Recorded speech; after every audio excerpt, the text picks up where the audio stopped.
Mereka sangat mengharapkan agar umat Islam saat ini hanya berada di pojok-pojok, hanya berada di pinggir, tidak boleh masuk ke tengah-tengah kekuasaan.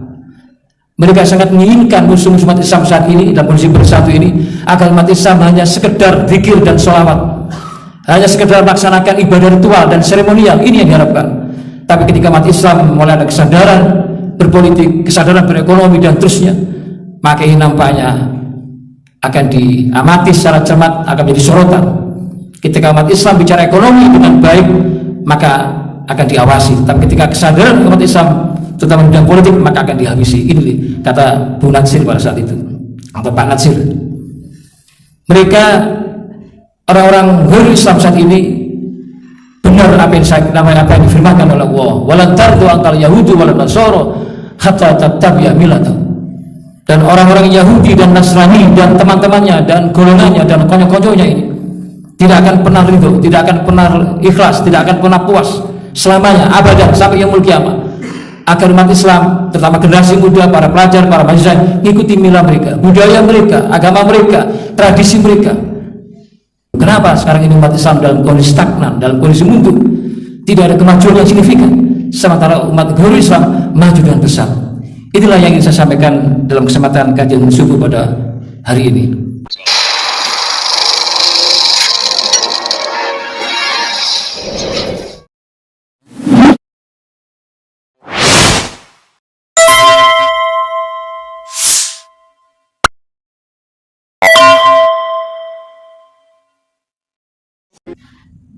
Ibu-ibu, bapak serta saudara-saudara sekalian, jamaah kuliah subuh Masjid Junaidin yang dimuliakan oleh Allah.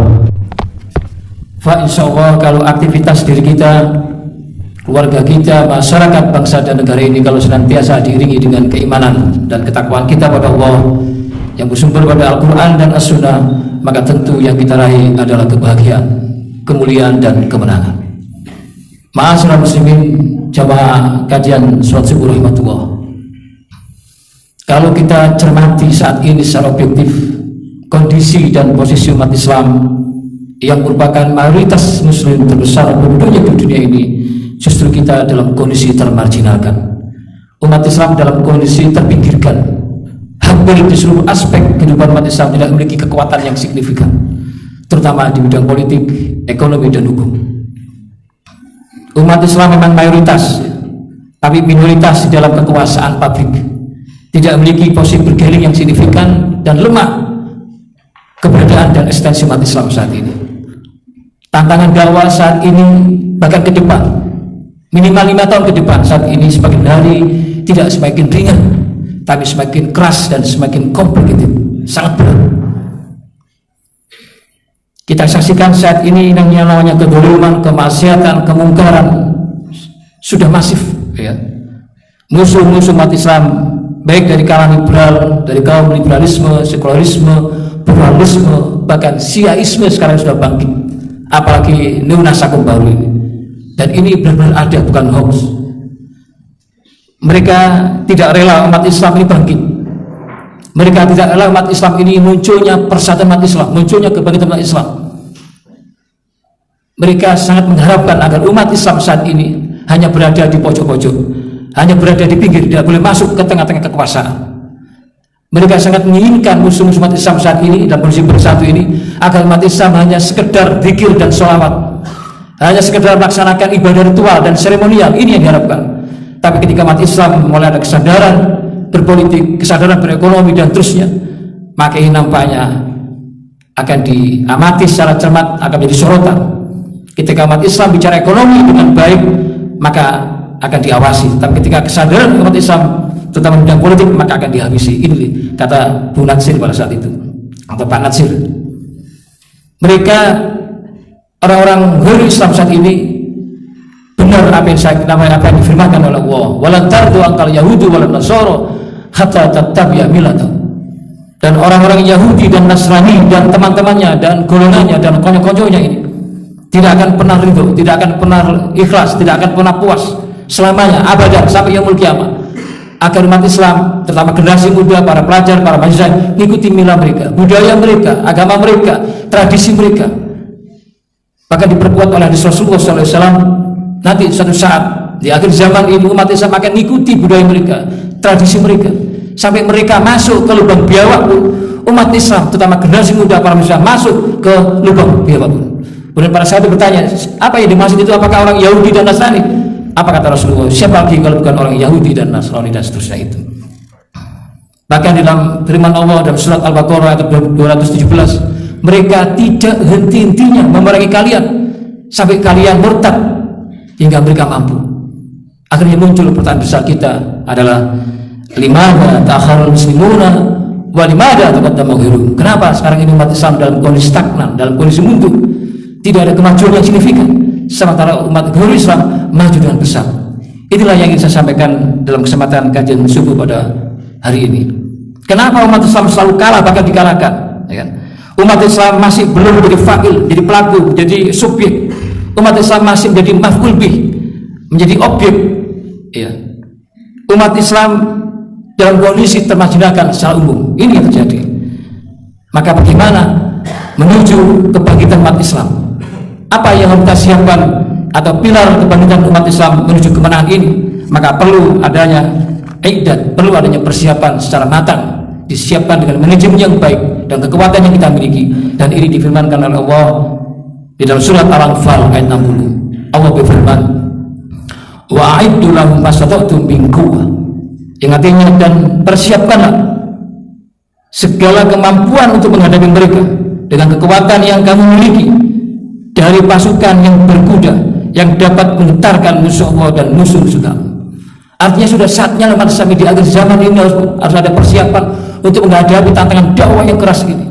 Karena musuh-musuh Islam sekarang dalam kondisi bersatu. Bagaimana agar umat Islam ini kalah dan bahkan dihancurkan, terutama generasi mudanya, melalui yang disebut dengan ghuzul fikri, perang pemikiran, perang ideologi di dunia maya, di media sosial yang sekarang luar biasa ini. Bahkan diterangkan dalam ayat ini, dengan persiapan yang matang, dengan kemampuan yang kami miliki, dengan pasukan yang berkuda. Ya, kalau sekarang yang naik berkuda itu umat Islam harus menguasai militer, menguasai persenjataan, ya, menguasai dunia teknologi dan informasi ini harus kita kuasai. Maka apa untuk menuju atau solusi untuk menuju kebangkitan umat Islam? Tentu yang pertama, ibu-ibu, bapak serta saudara sekalian yang dimuliakan oleh Allah, yang pertama adalah umat Islam harus semangat. Untuk apa? Untuk kembali pada ajaran al-Islam yang hak ini, untuk mengkaji kembali tentang ma'rifatul Islam, kembali pada ajaran Islam, kembali pada tauhid, kembali pada akidah yang landasannya adalah Al-Quran dan As-Sunnah.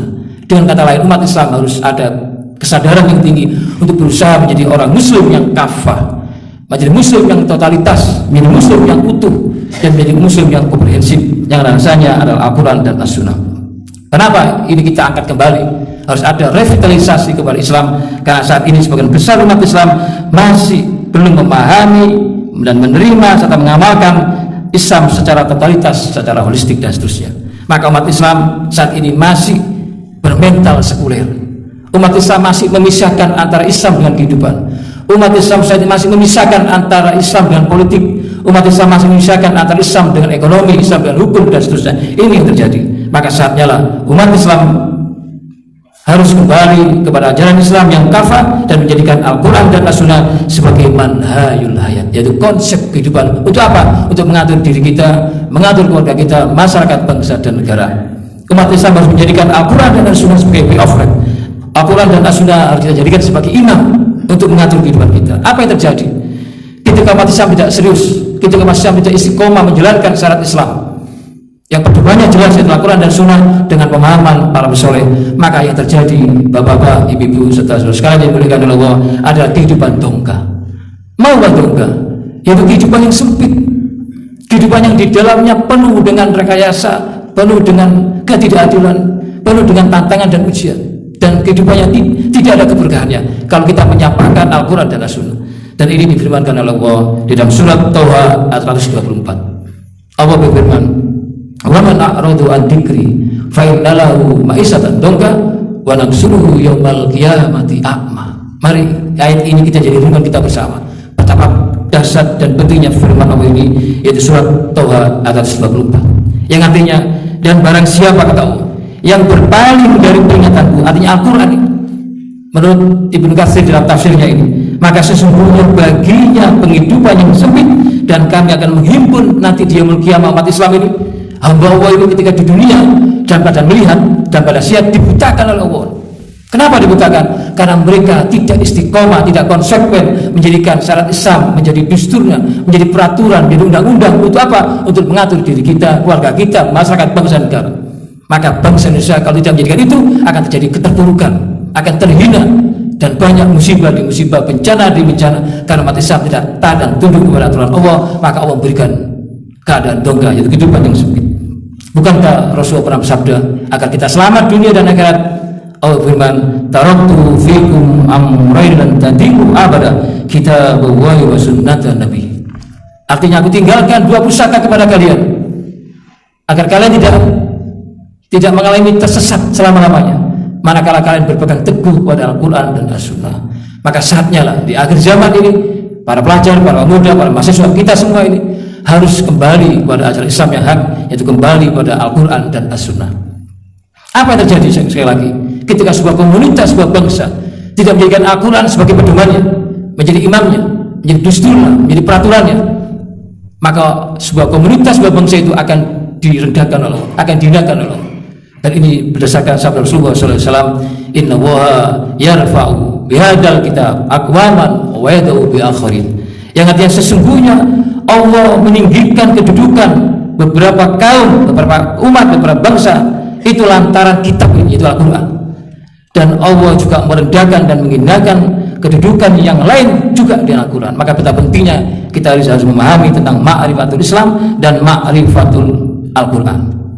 Dan ini banyak dicontohkan ketika Sayyidina Umar bin Khattab sebelum masuk Islam, belum mengenal Islam, belum mengenal Al-Quran.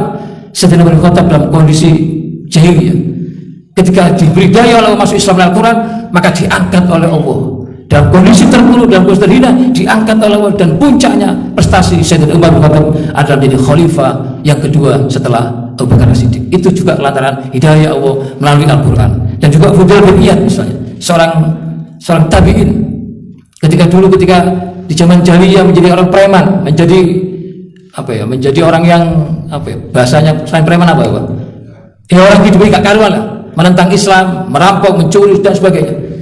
Ketika belum mendapat hidayah dari Al-Quran, dia akhirnya diangkat Allah menjadi ulama besar, menjadi ulama besar di zamannya pada saat itu. Suatu ketika ibu-ibu, bapak, saudara sekali muliakan Allah, betapa pentingnya Al-Quran ini. Kemudian Rasulullah pada saat pertemuan yang dihadiri oleh para sahabat, dan hampir para sahabat itu sudah hadir semua. Kemudian datanglah Sayyidina Umar bin Khattab, datang terlambat. Beliau membawa lembaran Taurat, ingin disampaikan di forum yang mulia itu, di forum yang di majlis yang sangat mulia itu, dibahas langsung oleh Rasulullah SAW. Dan Sayyidina Umar itu membawa lembaran Taurat. Apa reaksi Rasulullah SAW ketika melihat Sayyidina Umar datang terlambat membawa lembaran Taurat? Dan akhirnya Rasul bersabda, innahu wallahi law kana Musa khayyan fatahurikum ma khalalallahu illa ittabi'an. Yang artinya, sesungguhnya demi Allah, seandainya Musa alaihissalam saat ini hidup bersama kalian, niscaya ia hanya diperbolehkan oleh Allah mengikuti ajaran Muhammad, yaitu al-Islam. Bayangkan sahabat Rasulullah SAW, Sayyidina Umar bin Khattab, yang tidak diragukan keimanannya, tidak diragukan bagaimana semangat jihadnya ketika melawan kaum kafir Quraisy, melawan musuh-musuh umat Islam, sangat berat, ditegur oleh Rasulullah SAW gara-gara membawa lembaran Taurat. Padahal tujuannya adalah ingin disampaikan di forum yang mulia ini, di hadapan Rasul, di hadapan sahabat. Tetapi Rasulullah memberikan peringatan keras. Artinya apa? Rasul ingin menjaga, ingin memprotek, jangan sampai sahabat sekalipun Sayyidina Umar itu terkontaminasi, teracuni ideologi, keyakinan, aliran, isme selain Islam, gol Islam, sehingga yang muncul dalam diri para sahabat itu yang diinginkan Rasulullah SAW adalah inna dina indallahil Islam. Sesungguhnya Islam itu agama yang mulia, agama yang diterima oleh Allah. Artinya sesungguhnya agama yang diterima oleh Allah adalah al-Islam. Ini yang harus ditanamkan oleh Rasulullah SAW kepada para sahabat, dan sampai terikut arus virus-virus ideologi yang saat ini sudah berkentayangan, bahkan sudah masuk di umat Islam, menjadi agama-agama baru. Apakah itu pluralisme, sekali lagi liberalisme, sekularisme, siaisme, bahkan komunisme sekarang sudah mulai benar-benar wujud, bukan hantu. Dan ini bukan hoax, sudah menyebar di tubuh umat Islam, dan Rasul melindungi itu. Sehingga yang muncul dalam diri para sahabat itu adalah al-Islamu ya'lu wa la yu'la alaihi. Islam itu agama yang tinggi, tidak ada yang meningginya. Wa may yabtaghi ghairal Islam dinan fala yuqbala minhu wa huwa fil akhirati minal khasirin. Dan barang siapa, kata firman Allah ini, dan barang siapa yang mencari-cari agama selain Islam, dia tidak diterima nanti dia kiamat, dan di akhirat termasuk orang yang merugi. Artinya Islam ini sudah harga mati. Islam ini harus kita jadikan agama yang hak, bukan yang lainnya. Kalau Islam sudah harga mati, tidak boleh tawar, maka yang lainnya akan ikuti, jangan terbalik.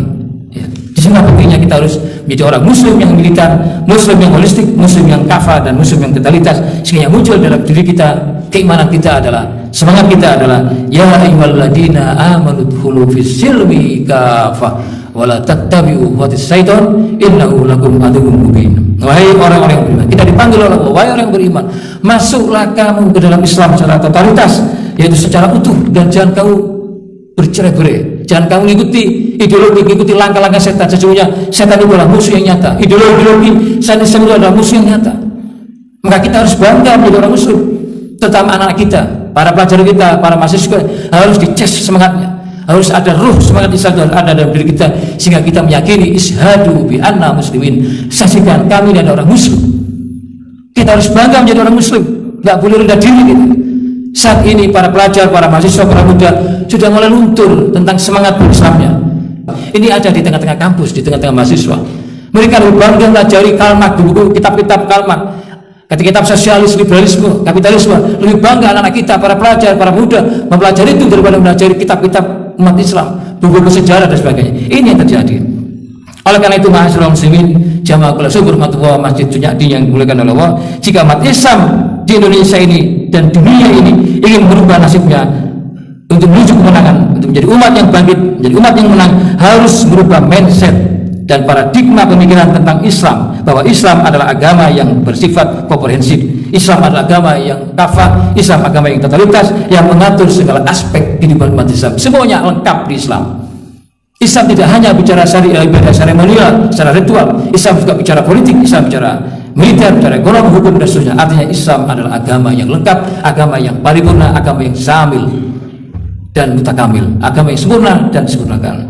Yang kedua, untuk menuju pilar kebangkitan umat Islam, pilar menuju kemenangan umat Islam, yang kedua yang tidak kalah pentingnya adalah, yaitu hendaklah kita sekarang ini umat Islam harus semangat untuk membangun ukhuwah Islamiyah. Harus umat Islam membangun persaudaraan umat Islam, membangun persatuan umat Islam. Ya, umat Islam harus bersatu untuk mewujudkan kembali ukhuwah Islamiyah yang hakiki, lintas organisasi, lintas ormas, lintas golongan, lintas madhab, lintas haroka Islamiyah, lintas muasasah, lintas organisasi. Itu harus bersatu pada umat Islam di bawah payung kalimat la ilaha illallah Muhammadur Rasulullah. Umat Islam harus bersatu dalam wadah besar, keluarga besar yang disebut dengan ahli sunnah wal jamaah. Lantas siapa itu ahli sunnah wal jamaah? Tidak lain adalah seseorang atau kelompok apapun namanya, organisasi apapun namanya, madhab apapun namanya, haroka Islam apapun namanya, kalau mereka menjadikan Al-Quran dan As-Sunnah dengan pemahaman para soleh, maka itulah sejatinya ahli sunnah wal jamaah. Siapapun orangnya, organisasi apapun namanya, bentuk jamaahnya apapun namanya, kalau mereka menjadikan Al-Quran dan Sunnah sebagai manhajnya, sebagai konsep kehidupannya untuk mengatur dirinya, keluarganya, masyarakat, bangsa, negara, maka itulah saudara kita, itulah keluarga besar kita yang disebut dengan ahli sunnah wal jamaah. Jadi ahli sunnah wal jamaah itu tidak bisa diklaim oleh tetangga, tidak boleh diklaim oleh kelompok tertentu, siapapun orangnya dan bentuk jamaah apapun, orang masalah apapun, kalau mereka taat dan tunduk pada aturan Allah yang bersumber pada Al-Quran dan As-Sunnah mahbulah dan pemahaman para soleh, maka itulah saudara kita. Maka kita harus rukamu binau, harus rukun umat Islam ini. Bagaimana akan diberi kemenangan Allah kalau umat Islam masih eker-ekeran, masih terjadi konflik, masih terjadi masih ada goresan, masih caci maki, masih menyalahkan, menjustifikasi kelompok yang paling benar, kelompok yang paling sana, yang paling benar dan sebagainya, bahkan mentauhidkan, mengkafir kelompok yang lain. Bagaimana mungkin Allah akan beri kemenangan kalau umat Islam masih ada duri di dalam tubuh umat Islam, masih semangat muncul semangat itu? Maka umat Islam harus bersatu. Bukankah kita adalah innamal mu'minuna ikhwah? Sesungguhnya orang-orang mukmin itu adalah bersaudara. La yu'minu ahadukum hatta yuhibba li akhihi ma yuhibbu nafsihi. Tidak beriman sempurna salah seorang di antara kalian sehingga mencintai saudaranya seperti mencintai diri sendiri. Dan sesungguhnya orang mukmin itu adalah bersaudara, karena itu damaikanlah di antara keduanya atau saudaramu yang berselisih, yang terjadi konflik, yang terjadi perselisihan di antara kedua jamaah itu atau kelompok itu, dan bertakwalah kepada Allah agar kamu mendapat rahmat. Jadi kalau kita yang jadi rahmat itu, umat Islam harus bersatu, harus ada sikap toleransi, sikap tasamuh, bukan sikap asyidah, saling keras, saling caci maki, tapi ada ruhama'u baik bainahum di antara kita. Terutama saya katakan Muhammadiyah dan NU ini harus bersatu. Jangan sampai dari domba ormas besar ini yang menjaga NKRI ini harus bersatu. Kenapa sih umat Islam tidak bersatu? Masih ada konflik di antara umat Islam ini, ya. Karena di tubuh umat Islam ini masih ada penyakit yang luar biasa, yaitu ta'assub hizbiyah atau fanatik kelompok. Inilah penyakit umat Islam yang kronis, yang sudah stadium 4. Ukhuwah Islamiyah, persatuan masyarakat tidak bisa maju, tidak bisa terwujud karena di dalam tubuh umat Islam masih ada penyakit yang disebut dengan ta'assub hizbiyah, fanatik kelompok, fanatik kesukuan, fanatik hizbiyah, fanatik golongan, fanatik partai, fanatik muasasah, ormas dan sebagainya. Bukan berarti kita nggak boleh berpartai, nggak boleh bergolongan, nggak boleh bersyarikatan, boleh, tapi itu menjadi wasilah, bukan hoya, bukan tujuan. Sekarang terbalik, jamaah, kelompok, hizbiyah, golongan, partai itu menjadi tujuan, bukan menjadi wasilah, menjadi sarana untuk kebaikan, sarana untuk menuju kemaslahatan, tapi terbalik jadi hoya, jadi tujuan. Sehingga fanatik kelompoknya itu, fanatik berjamaahnya, sehingga mengklaim sekali lagi kelompok yang paling benar, kelompok yang paling yuna, bahkan mengkafirkan, mentauhidkan kelompok yang lain. Dan ini dulu ada ketika di zaman Khalifah Sayyidina Ali, yaitu kelompok yang radikal, kelompok yang ekstrim, pemahaman Islam itu terlalu ekstrim, berlebihan, tidak pas cara beragamanya, dan akhirnya mereka mengkafirkan, mentauhidkan, dan menyalahkan kelompok lain. Dan para sahabat termasuk Sayyidina Ali dibunuh oleh kelompok Khawarij. Siapa itu? Yaitu kelompok takfiri, yaitu muda yang mengkafirkan sama umat Islam. Dan ini sekarang ada di Indonesia, bahkan di Malang ini ada bibit-bibit kaum ekstremis ini, yang radikal ini, cara berpikirnya ini masih ada. Dan bagaimana akan diberi menang oleh Allah kalau umat Islam seperti itu. Maka ukhuwah Islam ini harus kita wujudkan, harus kita bersatu umat Islam. Maka tinggalkanlah persoalan-persoalan yang sifatnya furu'iyah, masalah cabang, masalah khilafiyah, jangan kita bahas secara tajam, karena masing-masing punya dalil, masing-masing punya hujah, punya alasan. Jangan bicara masalah khilafiyah, jangan bicara masalah furu'iyah. Kita ini banyak persamaannya di antara kelompok, di antara golongan, di antara jamaah, di antara banyak persamaannya. Tapi kenapa kita bicara meruncing masalah furu'iyah, masalah khilafiyah, dan itu sedikit sekali perbedaannya, sementara persamaannya banyak. Maka kita harus mencari persamaannya daripada mencari perbedaannya, sehingga ukhuwah Islamiyah akan terwujud. Maka dakwah kita ke depan adalah dakwah robbaniyah, bukan dakwah asabiyah, bukan dakwah kepada kembali pada kesukuannya, kembali pada kelompok, tapi dakwah kita adalah dakwah robbaniyah, yaitu dakwah mengajak kepada jalan Allah yang bersumber pada Al-Quran dan As-Sunnah. Sehingga sabda Rasulullah SAW akan terrealisasi, yaitu laisa minna man da'a ila asabiyah, wa laisa minna man qatala asabiyah, wa laisa minna man mata asabiyah. Yang artinya bukan golonganku. Siapakah itu ya Rasulullah? Yaitu orang yang mengajak untuk kembali pada asabiyah, kembali pada kesekuan, kembali pada hizbiyah, golongan partai dan sebagainya. Dan bukan golonganku orang yang berjuang untuk asabiyah, dan bukan golonganku orang yang mati karena asabiyah. Kita berdakwah berjihad pun nggak boleh karena asabiyah, karena kepentingan politik, kepentingan golongan, kepentingan hizbiyahnya. Tapi harus kepentingan dakwah Islam, kepentingan agama Islam yang ikhlas karena Allah. Itulah yang disebut orang mukhlisi. Maka doktrin kita agar ukhuwah Islamiyah terwujud, maka metodenya adalah yang harus kita sampaikan, yang harus kita dakwakan kepada umat Islam adalah Islam qabla jamaah, yaitu menanamkan faham yang benar tentang ma'rifatul Islam yang benar, Islam yang hak, Islam yang agama yang benar, yang dasarnya Al-Quran dan As-Sunnah. Islam menurut Rasulullah SAW, Islam menurut para sahabat, Islam menurut para tabi'in dan tabi'in dan generasi salafus saleh yang makbulah dengan pemahaman para soleh. Bukan Islam menurut ra'yu, bukan Islam menurut hawa nafsu, Islam menurut si fulan, Islam menurut si fulan, tidak. Tapi kembalikan Islam yang hakiki, yaitu Islam yang berdasarkan Al-Quran dan As-Sunnah. Islam yang tanpa embel-embel. Islam, ya Islam, tidak ada Islam embel-embelnya. Apakah Islam garis keras, Islam garis lunak, jim dan sebagainya. Ya, tapi Islam yang benar menurut kacamata dan perspektif agama Islam yang bersumber pada Al-Quran dan Sunnah dengan pemahaman para soleh. Maka kalau itu terjadi, maka firman Allah akan terrealisasi. Sebagaimana Allah berfirman, wa'tasimu bihablillahi jami'an wa la tafarraqu. Dan berpegang teguhlah wahai umat Islam. Artinya kita ini semuanya, yaitu kepada apa? Yaitu kepada tali agama Allah, yaitu al-Islam. Dengan kalimat tauhidnya la ilaha illallah Muhammadur Rasulullah, dan jangan kamu bercerai-berai. Tapi faktanya umat Islam masih dalam kondisi bercerai-berai saat ini. Ya, ini yang terjadi. Yang ketiga, Ma'asyiral muslimin jamaah kajian salat subuh Masjid Yatin yang dimuliakan oleh Allah, untuk menuju pilar kebangkitan dan kemenangan Islam, maka semangat yang tidak kalah pentingnya adalah yang ketiga, perlu adanya revitalisasi dan optimalisasi tarbiyah, dakwah dan jihad fisabilillah. Ini penting di era milenial ini, di era arus globalisasi, di era akhir zaman ini. Ini sangat penting penguatan kembali makna dakwah, tarbiyah dan jihad ini. Karena berdakwah dan berjihad di jalan Allah adalah merupakan perjuangan dan pengorbanan dalam Islam yang memiliki keutamaan yang besar. Wajahidu fillahi haqqa jihadi, dan berjihadlah dan berdakwahlah kamu pada jalan Allah dengan jihad yang sebenar-benarnya. Jihad kontemporer saat ini adalah bagaimana kita semangat mencari ilmu, bagaimana kita semangat menegakkan kalimat Allah di saat ini yang tantangan dakwah yang semakin hari tidak semakin ringan tapi semakin berat. Maka setiap muslim harus wajib terjun di medan jihad, di medan dakwah, menjadi garis yang terdepan sesuai dengan kemampuan, sesuai dengan kompetensi dan profesi kita masing-masing. Artinya dakwah ini ada tugas kita semua, tidak hanya diemban oleh para kiai, para ustadz, para murabi, para nakib, atau guru ngaji, atau guru agama, tapi dakwah Islam, menyampaikan pencerahan Islam ke masyarakat itu ada tugas kita semua.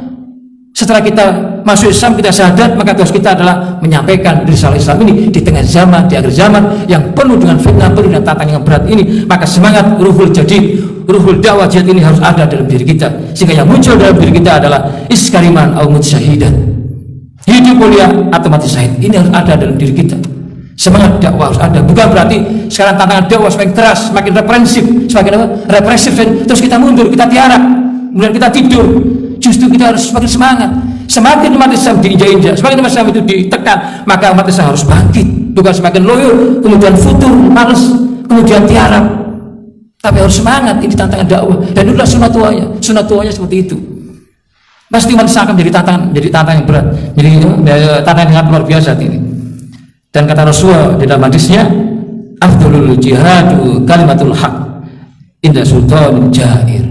Ini nampaknya hadis ini nampaknya relevan dengan kondisi saat ini, kondisi di akhir zaman ini, kondisi di era milenial ini, kondisi di era arus globalisasi, perang musuh fikri ini. Yaitu jihad yang paling afdal, kata Rasulullah SAW, yang paling aksan, paling baik adalah menyampaikan perkataan yang benar, perkataan yang adil di hadapan penguasa yang zalim, penguasa yang kejam, penguasa yang jahat, penguasa yang menipu, penguasa yang mendolimi rakyatnya dan tidak melayani rakyat dengan baik. Ini kata Rasulullah adalah jihad yang paling tepat di era milenial ini, adalah bagaimana kita menyampaikan kebenaran Islam ini di hadapan para penguasa yang jahil, yaitu yang dolim. Maka umat Islam harus berani menyampaikan itu, ya.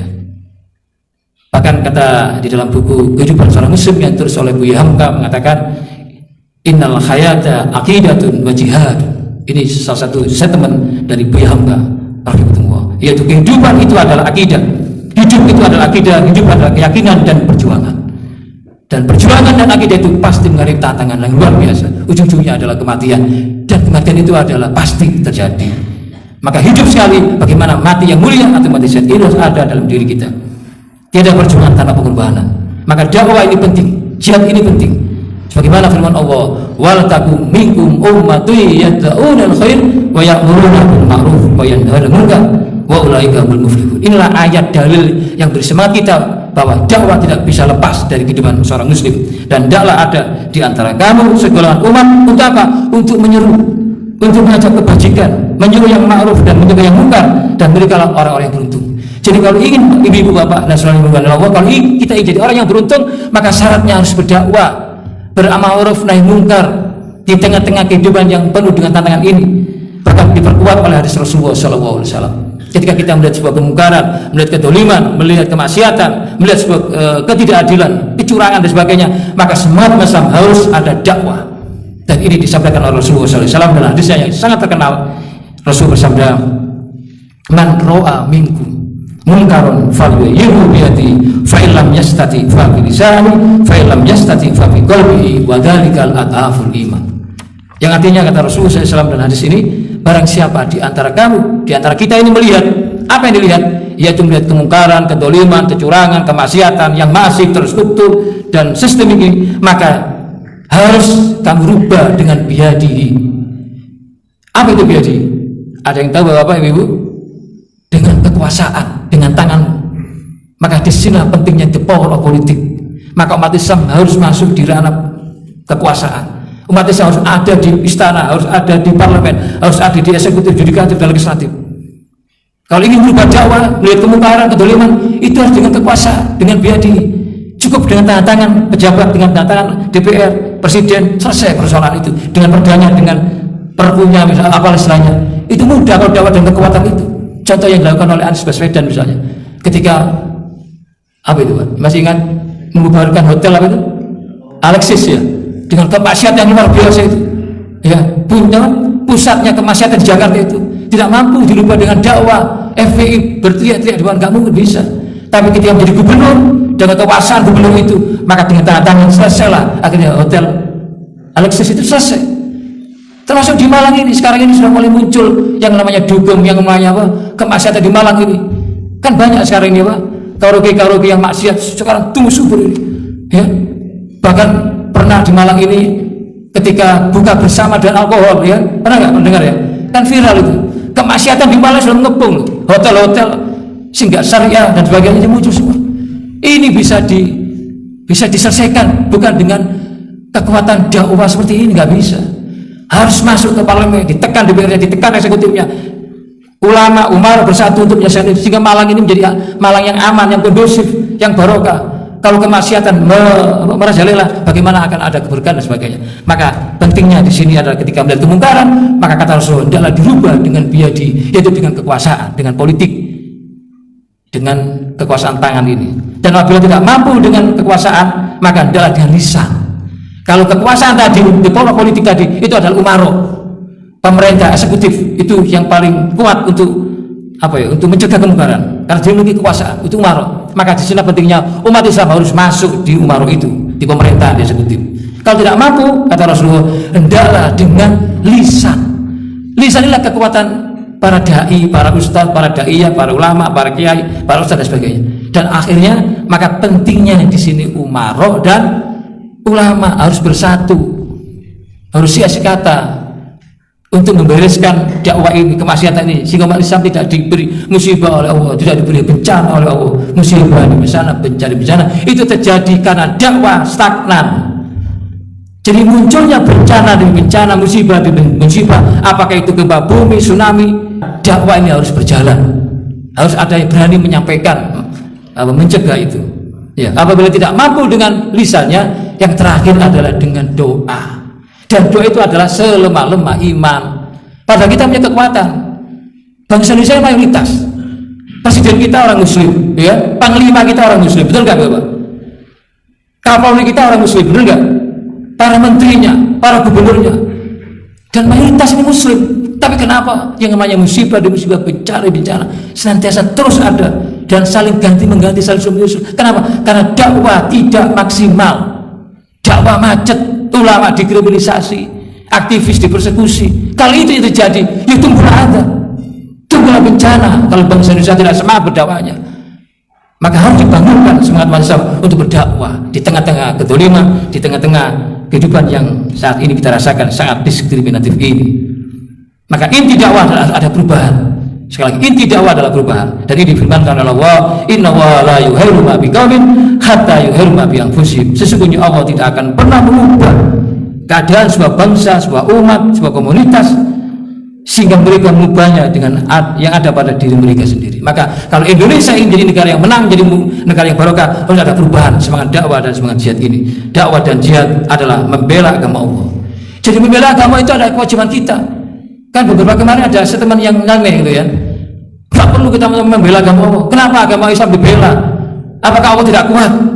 Akan dibantu oleh MUI. Itu pernyataan yang sangat berbahaya ya. Ini ada firmannya, kita membela agama itu perintah. Membela agama, membela kebenaran itu adalah perintah dan tugas kita ya. Dan ini difirmankan oleh Allah, ya ayyuhalladzina amanu in tansurullaha yansurkum wa tsabbit aqdamakum. Surat apa Bapak Ibu? Ada yang tahu? Surat Muhammad ayat 7, yang artinya, wahai orang yang beriman, jika kamu menolong agama Allah, berarti kamu perlu ditolong, bukan Allah kita tolong. Kewajiban kita adalah menegakkan agama Allah, menolong agama Allah ya. Niscaya dia akan menolongmu dan mendudukan kedudukan yang kami tinggi. Jadi menolong agama itu ada kewajiban kita.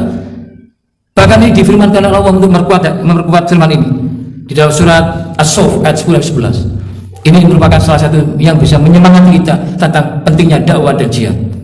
Ini difirmankan oleh Allah dalam surat As-Saff ayat 10 dan 11. Ini kajian yang luar biasa dalam ayat ini. Allah berfirman, ya ayyuhalladzina amanu hal adullukum ala tijaratin tunjikum min adzabin alim tu'minuna billahi wa rusuli wa tujahiduna fi sabilillahi bi amwalikum wa anfusikum dzalikum khairul lakum in kuntum ta'lamun. Yang artinya, hai orang-orang yang beriman. Kita dipanggil lagi oleh Allah khusus orang yang beriman. Wahai orang yang beriman, maukah kamu tunjukkan suatu perniagaan, suatu bisnis, suatu transaksi, suatu muamalah yang dapat menyelamatkan kamu dari adab yang pedih, dari musibah yang besar, dari bencana yang besar. Ya, ternyata bisnisnya, transaksinya, tijarnya, perdagangannya bukan perdagangan yang sifatnya ekonomi, baik makro maupun mikro, yang sifatnya profit oriented, mencari keuntungan duniawi, materi, keuangan, bukan. Tapi yang dimaksud dengan tijar di sini, agar kamu selamatkan Allah, hendaklah kalian beriman kepada Allah. Jadi beriman kepada Allah adalah merupakan transaksi jual beli kita kepada Allah. Kita kembali pada al-Islam, kembali pada tauhid, dan hendaklah kalian beriman kepada Rasulullah SAW. Yang pertama beriman pada Allah, kedua beriman pada Rasulullah, dan ketiga adalah berjihad fisabilillah. Dengan apa? Dengan harta dan jiwa kamu. Maka itulah jika kamu orang mengetahui. Dan ini diperkuat lagi oleh firman Allah dalam surat At-Taubah ayat 11 tentang betapa pentingnya fadilah dakwah dan jihad fisabilillah, dan pahalanya adalah surga. Dan ini difirmankan oleh Allah, inna wa astara minal mu'minin anfusahum wa amwalahum bi anna lahumul jannah. Sesungguhnya Allah membeli dari orang-orang mukmin, baik dari diri mereka dan harta mereka, dan mereka akan diberikan pahala yang besar, yaitu surga. Yang terakhir, selesai nih Pak ya. Yang terakhir adalah untuk menuju kemenangan kebangsaan Islam, umat Islam harus menguasai berbagai disiplin ilmu, menguasai imtak dan imtek, ya, yaitu beriman, ilmu pengetahuan dan teknologi, dan iman dan takwa. Umat Islam harus menguasai berbagai disiplin ilmu, terutama ilmu politik, ilmu ekonomi, ilmu media sosial, ilmu militer, ilmu manajemen dan sebagainya. Ini umat Islam harus menguasai. Kalau itu ada, insya Allah kebangkitan, kemenangan Islam akan kita raih. Mudah-mudahan dengan melalui kajian singkat di kajian subuh ini di Masjid Junyadi ini ada kesadaran kita, minimal ada renungan kita bersama bahwa tantangan kehidupan Islam semakin hari tidak semakin ringan, tapi semakin berat. Maka dibutuhkan umat Islam untuk bersatu, untuk kembali kepada Al-Quran dan Sunnah, dan menguasai berbagai disiplin ilmu. Maka kebangkitan Islam akan terwujud. Demikian yang bisa saya sampaikan, kurang lebih mohon maaf. Wabillahi taufiq wal hidayah. Assalamualaikum warahmatullahi wabarakatuh.